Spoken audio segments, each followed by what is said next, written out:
interests me the most, though. Johann frequently refers to something he calls the landscape of the end, and in the final moments of a 74-episode chase, he tries to achieve it, his perfect ending. I'm being purposely vague, but I think you know what I'm implying. I find this use of the word perfect. I have been affected by the suicide of someone close to me. Attempts at belonging. We can see the last two at play in Tuaren's life. His insomnia doomed him to a life of loneliness. His exhaustion during the day prevented him from effectively holding a job. But one condition out of these three was still left unmet.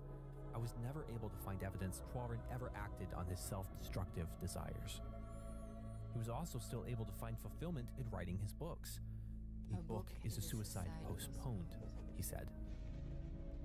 Those who are suicidal but not at high risk for suicide may feel afraid of what they may do to themselves. They might say they understand the pain it would cause others, but they crave the silence of death. If they do attempt to end their life, they're not very likely to use adequately lethal means.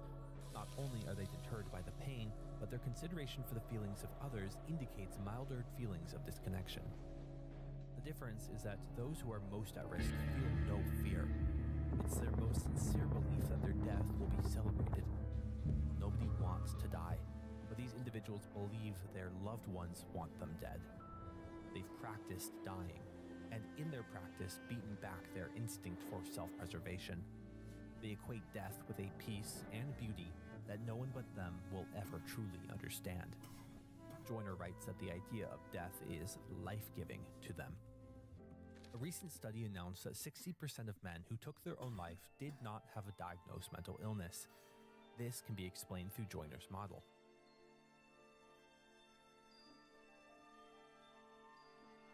Zizek writes that the notion of suicide today is utterly different from how it used to be. Now it's an existential evaluation. It's no longer the case that your life or mine are not worth living. Human existence itself is rejected. Albert Camus, in his book The Myth of Sisyphus, claims that considering whether or not one should enact suicide amounts to the fundamental question of philosophy. Tuaren himself wrote that life is a state of non-suicide.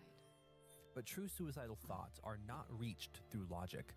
There are very real variables and long-term patterns that inspire them. An unrelated study reported that 30% of teens wish they had never been born. They found that this desire occurred most frequently among children who were emotionally volatile, poorly adjusted socially, and who came from homes where there was little intimacy between them and their parents. In other words, they suffered from intense disconnection. I think recognizing this similarity is the key to understanding the desire. There's nothing special about being born. Not a thing. Huh? Most of the universe is just death, nothing more. So why live? Johann's story begins with a man by the name of Klaus Pope, also known as Franz Bonaparte. In the 1970s, Czechoslovakia was under the occupation of the Soviet Union, and Bonaparte was a member of the Czech secret police. He could change everything about a person, from their thoughts to their entire personality. His techniques gained him immense political power. Bonaparte was given room to perform his own experiments outside of his work for the state. One of these was a eugenics experiment meant to produce the perfect child. Instead, the experiment produced two, a pair of twins. Franz Bonaparte did not allow their mother to give them names. Most of the other women involved in the experiment had their children taken away from them and were released under state supervision. But Bonaparte had fallen in love with the twins' mother. This love was dark and possessive. He let her keep her children, but kept her a prisoner. For 6 years, she dressed both of her children the same, to pretend that she only had one child. Not only were they dressed alike, they had to act alike as well, which prevented her son from fully developing an identity of his own. Bonaparte read his storybooks to children at a place known as the Red Rose Mansion. An estimated 200 boys attended these readings. They would later all have difficulty remembering their time there, but the readings had changed them forever. They lost their emotions, and many of their marriages failed. Many suffered the death of their children.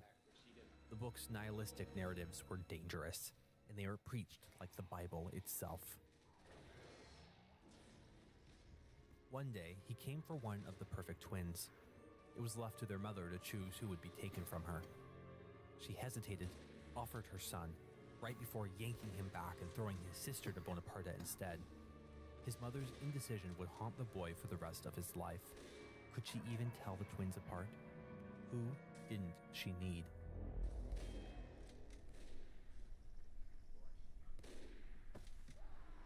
At the Red Rose Mansion, the girl was kept in solitary confinement in total darkness for weeks. At home, the boy underwent a similar experience. Solitude ate at his mind, swallowed his thoughts. There was only one of Bonaparte's storybooks to kill time. The monster without a name. Then the door opened. All of the eugenicists crowded the girl, wanting a look at the child that would one day lead them. A toast was made, but as they began to drink, one by one, they began to collapse to the floor.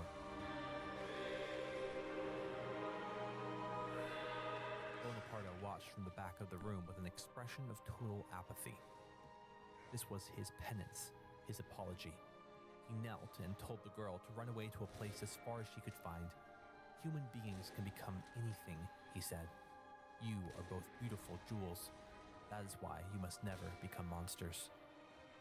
So she did. She ran back home where her brother was waiting for her. Their mother had left them to survive on their own, but he had a plan, he assured her. Taking his lead, they burned down the building and escaped. There are flames coming out of the three frogs! It's on fire! Names are important in Monster. Without one, you cease to exist.